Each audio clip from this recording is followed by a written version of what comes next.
Hello and welcome.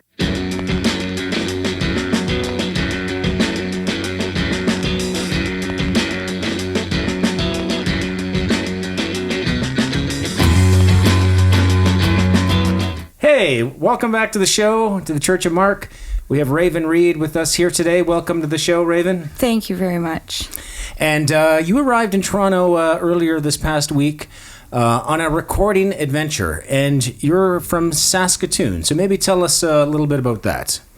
Yeah, when I was at the Indigenous Music Songwriters course in Mikesew in Saskatchewan, it's very close to Saskatoon. That's where I met you guys, and I sang some songs for you. We went out for supper.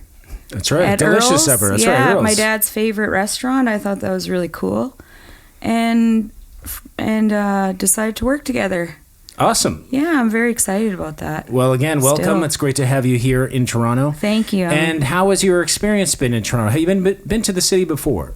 I have been here once. I was working with a friend of mine by the name of Reid, and it was just very quick, though. I was here and then away. And so this is the longest time I've been here and have seen the most of the city.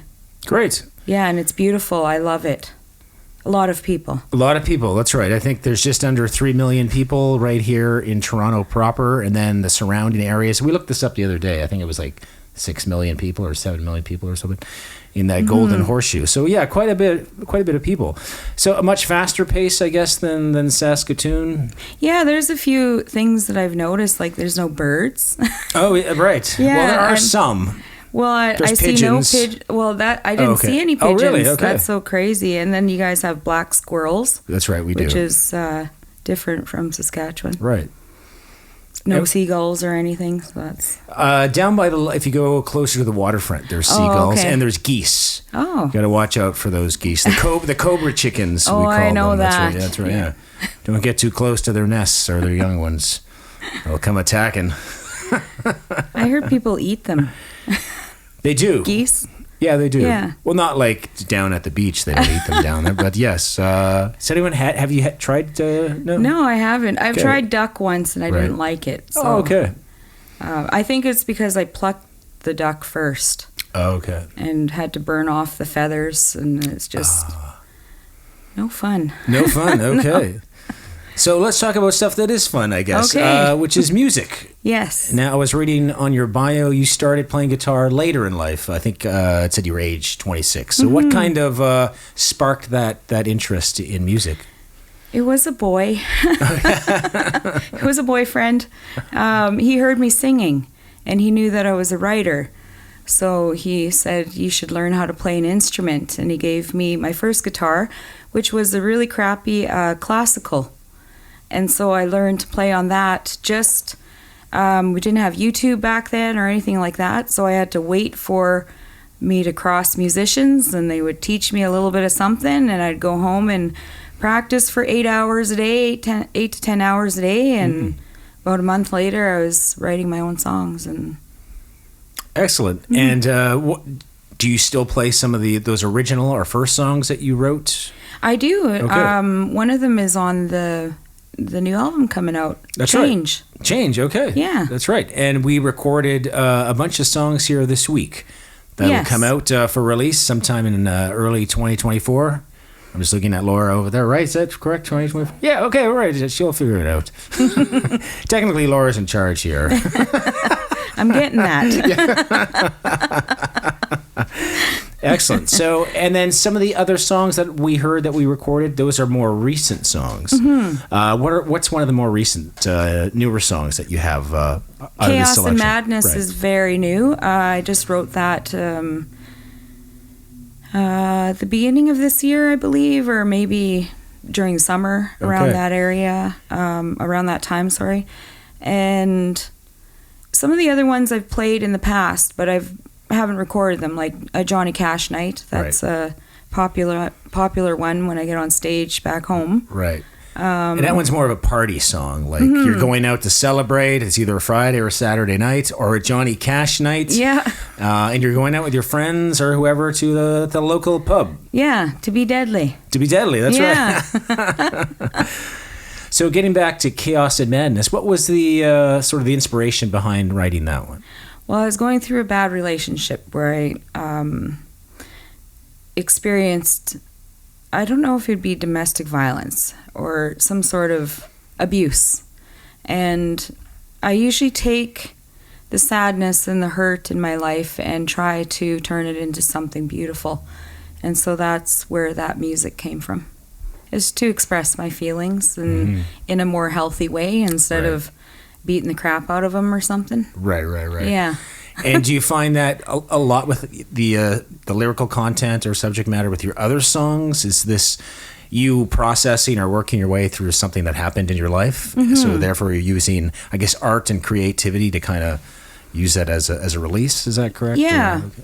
Yeah, and I find that people relate to it. So I think that's where, like, they help me heal that way too. So knowing that I'm not alone in certain situations. And what are some of your other songs about that we've recorded for this project? Bruises is another song that we recorded, and it's about childhood trauma that I grew up with, and I was trying to tell an adult about it. And people didn't listen back then because I was an Indigenous child adopted into a non-Indigenous family, so everything must be okay because we have a lot of money and because, status. So, but behind closed doors, it was just the opposite of that. So that's what that song talks about. Right.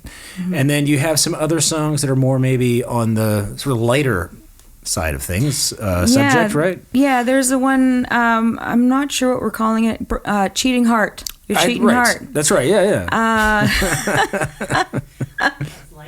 Yeah. Well, I mean, it's light compared, I guess, to the rest of the topics on the record. I live up to my name. My name, Raven, it's a black bird, so. There you go. Very dark. No, Your Cheating Heart, it was sort of influenced by my mom, my biological mom. She loved old country. They were all very musical, my family, the Desjardins. And so I took pieces from different little songs and kind of put them together. And she lived in a small town called Sangudo. So there's a line in there, in a small town bar. And that's sort of where that came from. Okay. And so how do you start writing the songs? What's your process? You have a chord idea or you have a cool lyric idea and then you try to put those together, or? Sometimes I hear it. When people are talking, they'll say something really cool and I'll write it down quickly but most of the time I'm journaling. Okay. So I've started writing when I was very young. About 6 years old, I started writing short stories and illustrating them, and then I journaled all the time because I was grounded a lot as a kid, so isolated and in my room a lot. So I did a lot of art and painting and writing and reading thousands of books throughout my childhood. And that's sort of where the storytelling came from. And so when I journal now, it sort of comes out rhyming. So if you read my journal, there's a lot of rhyming, and then it just comes out in song. It's very natural the way that happens. Right. And so then I just sit down with my guitar and start playing, and it comes out like that. I think it was Jesus. Okay, right. Gave me that talent. So right. Well, you definitely have a natural sort of way of performing. I've noticed that from you from we first saw you playing in Saskatoon, and even just during the recording sessions, it seems like it's effortless. But to achieve that effortlessness, I guess it's like you said, you've been practicing 6, 7, 8 hours a day, and is that something you still keep doing on your daily basis? Oh yes, when I sing, it's like I'm not here in this room, so it's I'm somewhere else, and I'm not sure where that is, but it's awesome. Right. And yeah, I practice. I could sing for 3-4 hours at a time and not realize that time has gone by. Right. So what's your favorite thing about music? Just the variety of it, being able to take influence from all sorts of places, and the fact that you never stop learning in this industry. Like you can, like chord how do you say that word? Chord progressions, yeah, yes. Chord progressions and scales, and there's so many things that you can learn. Right. And because I have ADHD, I don't like to be bored. Sure. So it's always something new. Right. Which is really interesting to me. Right. And now you've mostly, well, I've only seen you play guitar. Do you play any other instruments, or are there any other instruments that you want to learn or maybe try out? I play the ukulele and harmonica by ear. I've picked up the bass and drums just a little bit. I'm not saying that I'm amazing at it. I play one beat. Okay. And pretty much any instrument that I get my hands on, I learn really quickly. I've had a mandolin before and all kinds of things. I think it's all the isolation and stuff when I was a kid that allows me to sit down and focus, hyper focus, and that has to do with having ADHD too. Right. So.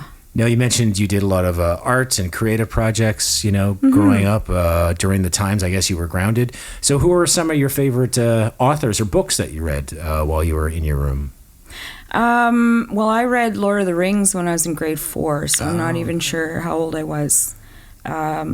Also, I skipped a few grades when I was younger, so I started reading and writing at a very young age. And so I like sci-fi and things that are not real. Okay.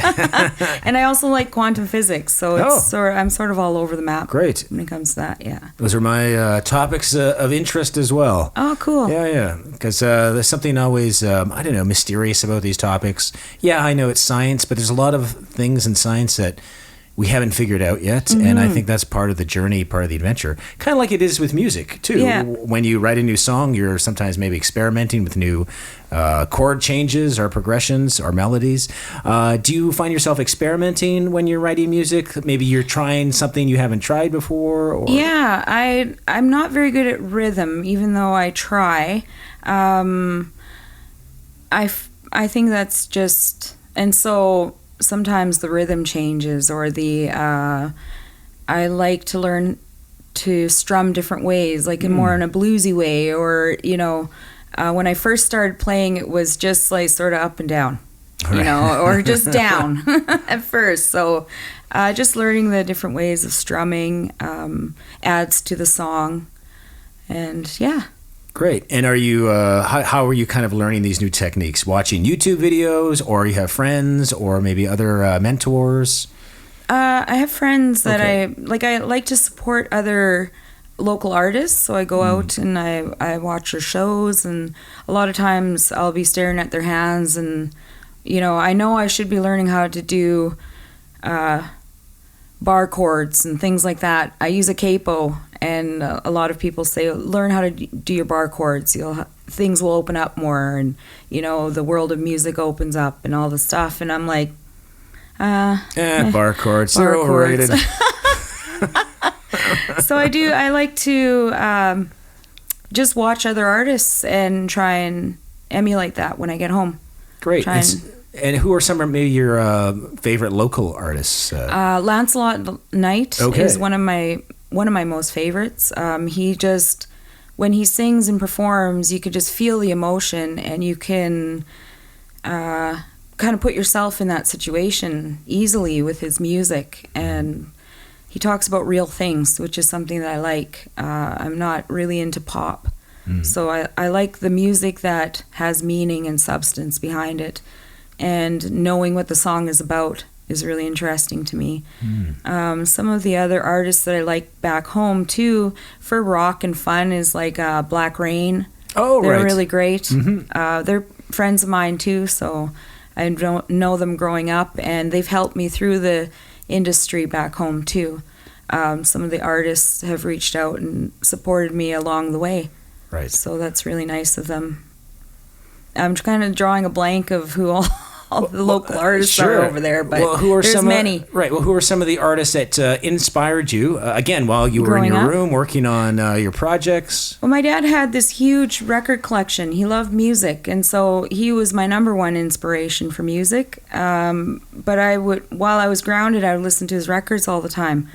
So I really loved Bob Dylan, Leonard Cohen, Tracy Chapman, the older folk songs, folk singers, Joni Mitchell. Music that has substance. Johnny Cash is one of my most favorite. Right. I used to tell people he was my dad. Okay. So Well, you can still tell people that. he's my spiritual dad. He adopted me. Just kidding. Yeah. Are there any Johnny Cash tunes that you cover live during your own sets? I do. I like. He actually got this song from the 9 Inch Nails guy, Hurt. Oh, right. He right. did. Yeah, he yeah. did that song. I love to sing that one. Okay. Ring of Fire is Oh, yeah, another of course. favorite. That's a classic. Folsom Prison Blues. There's a song he did, I think, with Highwaymen. Oh, I can't remember the title of it, but it talks about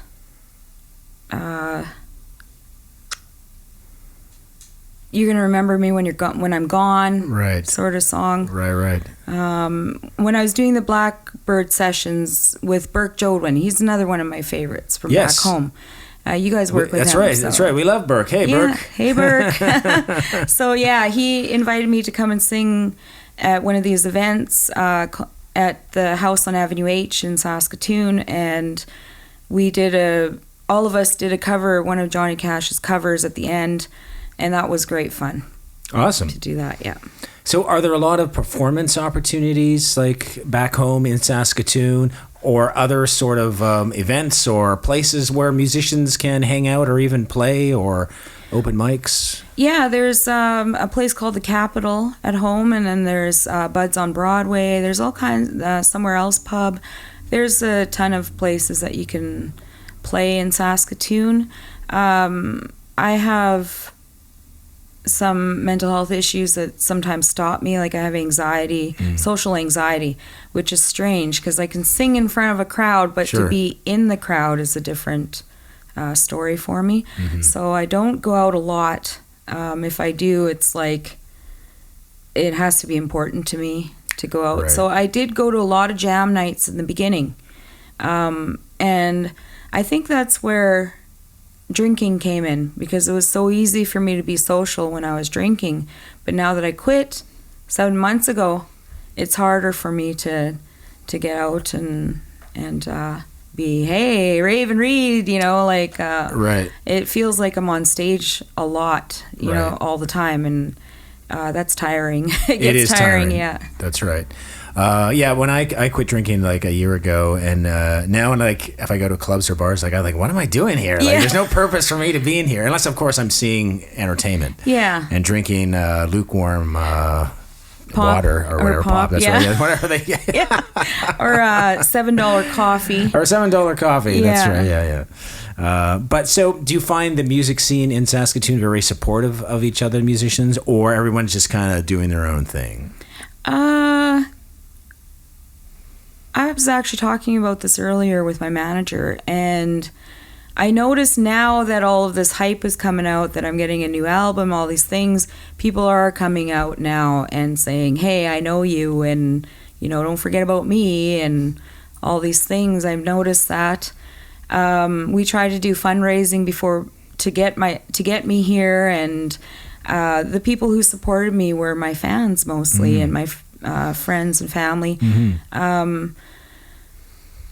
It's kind of a weird area, gray area. I noticed people will give you little tidbits of information here and there, but they won't say, okay, this is what you need to do, step by step by step, right? Right. And so in order for an artist who is serious, you're going to go out and search for that information and apply for the right songwriter circles and to learn how to be in the industry. It's a learning curve for sure. It is for sure. And Sask Music, they've been great. I love with their Sask different Music. resources and programs they offer. You've been using a lot of their services. Okay. Yes, Sask Music is a great place for support of emerging artists.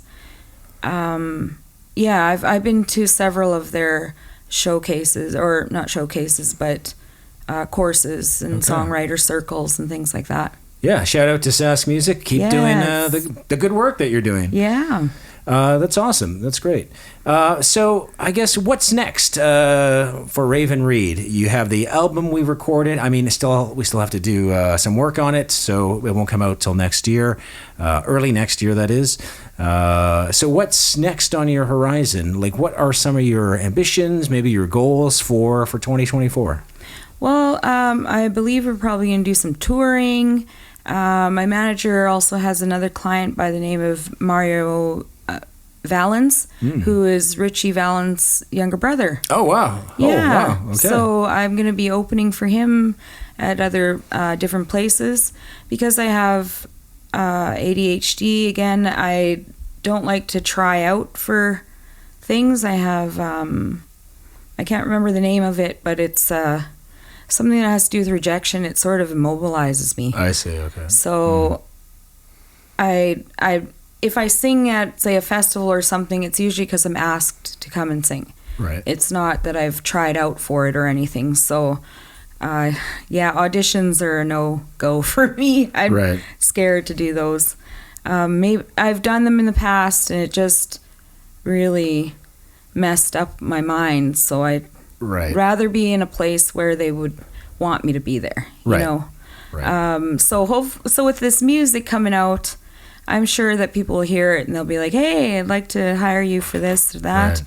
I'm also a public speaker too, so I speak on some different subjects such as the 60 Scoop, domestic violence, suicide prevention, mental health awareness, and Indigenous awareness. Okay, and these are presentations you do in the community, or you do in different schools? Yeah, I've been all over Saskatchewan, actually. Okay. I've been all the way up to Fond du Lac, and flew all over into different areas there, and down to Regina, all over Saskatchewan. Okay, and you're still continuing these sort of presentations or work? Or? I would really love to. After I was doing really well right before COVID, it was all taken off, and people were, getting word of a new speaker out and about, and that was me. And so when I do my presentations, there's music and there's art and poetry involved, and it's a show. Okay. Yeah, and then I talk about my life and how I've overcome certain things, and hopefully pointing the people in the right direction to how they can overcome similar things in their own lives. That's great. It's great to have that sort of inspiration or knowledge to draw from as well. Because sometimes people in life, I find they just have the wrong roadmap in life until they're pointed in the right direction. Then things can start turning around. So with that said, what was the biggest challenge that you had, like getting into the music business or trying to, get a foothold in the music business? What would you say is your biggest obstacle or challenge? Honestly, I think it's myself. Okay. Just sometimes I have problems believing in myself, and I get those times where I have, I think it's called imposter syndrome. That's right, imposter syndrome. Yeah, right. And I'm like, am I really that good? I don't know, and so it's me that stops myself. So having somebody like Sue, who's a meditational coach also, is really a great tool in my belt, or in a support system, and having a great group of people to work with really helps me believe in myself and say, okay, yeah, I'm all right, like I can do this. And also having my kids, they, behind the scenes when I'm home alone and practicing, and maybe I should be normal and get a normal job. I've always been told growing up, you need to be a a doctor or a dentist, teacher, something big, like in order to buy a house and get married and have kids. Like my whole life was planned out, and I'm like, that is not me. I don't want to get married. I don't want to, I was always worried about what kind of mother would I be and things like that. So just having the right people in my life has helped me overcome the glass ceiling, so to speak. Okay. Now, if you could go in a time machine and visit your, younger self, is there any advice you'd give to your younger self? Yes, I would say steal your sister's guitar because she's never going to use it. Was it a nice guitar? No. Oh, okay. It was a guitar, though. Oh, okay. And I remember when I was really small, I was about 5 years old, and my dad had asked me, what do you want to be when you grow up? And I pointed at the TV and I said, I want to be on there. I'm going to be on there. I didn't say I want to. I said I'm going to be. Mm. And I knew all my life, I think, that this is something, I would be out in the public and I would have a voice. Right. So. Excellent. And what advice would you give, say, to a young Indigenous artist out there who's just learning to play guitar, and they also have the same sort of dream that you have? What advice would you give to them? I would say don't give up. Just keep going. I know it's cliche. Everybody says that, but it's absolutely true. Having that vision in your mind of, what you want to do, and no matter what people say, just sort of put those blinders on and keep going. And even you got to fight yourself too, because the battle comes from within. And I would say, just don't even listen to yourself sometimes. Just go. Do it. Just do it. Right. Like the Nike sign. Mm-hmm. Well, like you said earlier, sometimes you're your own worst enemy, especially with self-doubt and imposter syndrome. Those things that can easily derail what we're trying to do. So it's important to try and work through those, I guess, difficult feelings. Mm-hmm. So when someone sees a Rave and Reid show, what would you like them to take home with them, other than, of course, merchandise? Yes, please take some merchandise. Buy my CDs. I guess a sense of happiness and knowing that they're not alone in some of the things that they struggle in. I mean, the things that I talk about in my music, a lot of my own people struggle with, like suicidal thoughts or alcoholism or low self-esteem. I just want them to know that they're not alone, and we all struggle with those things no matter where you come from. Mm-hmm. You could be super rich and still struggle with, I'm not good enough, or you could be super poor and struggle with the same thing. That we're all equal, and that nobody's better than anybody else. There's room for everybody in this world. And I just want people to know that and to feel a connection with other humans, because now we're dealing with technology and people are on their iPads or on their phones and not really no eye contact, no, a connection. Right. It feels like everyone's more disconnected, even though we are, technically more connected than ever. That's right. But there is that disconnection. And I think the disconnection is the lack of genuine human connection. Because you don't get that through, your cell phone or through Instagram or That's right. any of the other social media. And that's why music and live music is very important, because that establishes that connection. Yeah. At least it does for me when I'm playing, and I'm sure maybe you feel that as well. Yeah, I like to be funny and tease people on stage and stuff like that. So I want them to feel happy when they leave, and I've enjoyed that this night, and it was great. Excellent. Yeah. So speaking of music, you're going to play a song for us now. Maybe set up the song, let us know what it's called, and a little bit of the history about it. I know we talked about it earlier in the interview, but maybe if you want to elaborate more. Sure. On the topic. Okay. Do I just grab my guitar? Well, you can. Well, we'll set it up. Oh, okay. Yeah. We'll do a switch over, but maybe. Okay, so talk about the song. Yeah, and then we'll get to the performance. Okay, the song that I'm going to sing is called "Chaos and Madness," okay. and I wrote it earlier this year. It's one of my newer songs.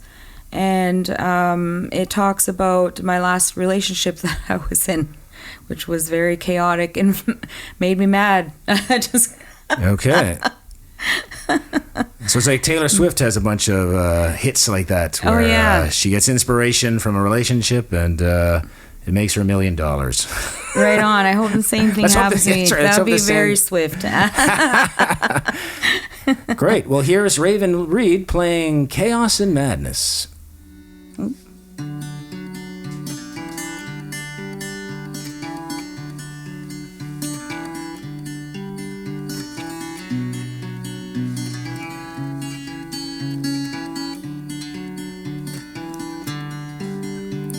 From the start, you tore my life apart.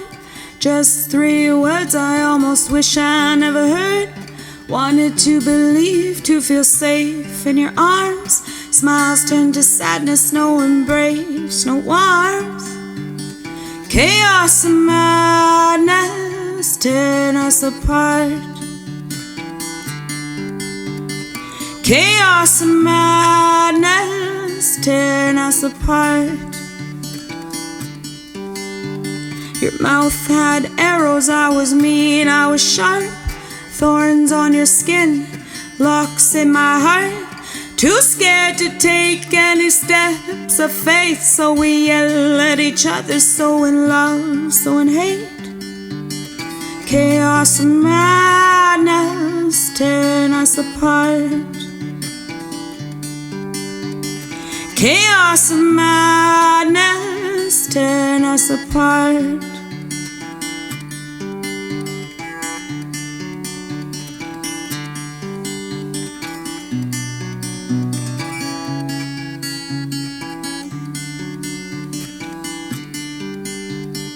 No one's gonna bite the bullet, say I'm sorry first. No one's gonna risk it, open out to get hurt.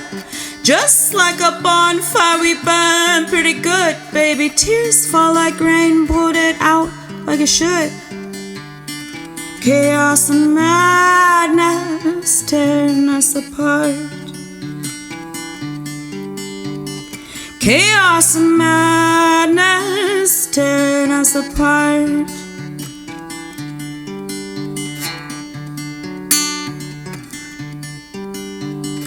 Chaos and madness tearing us apart.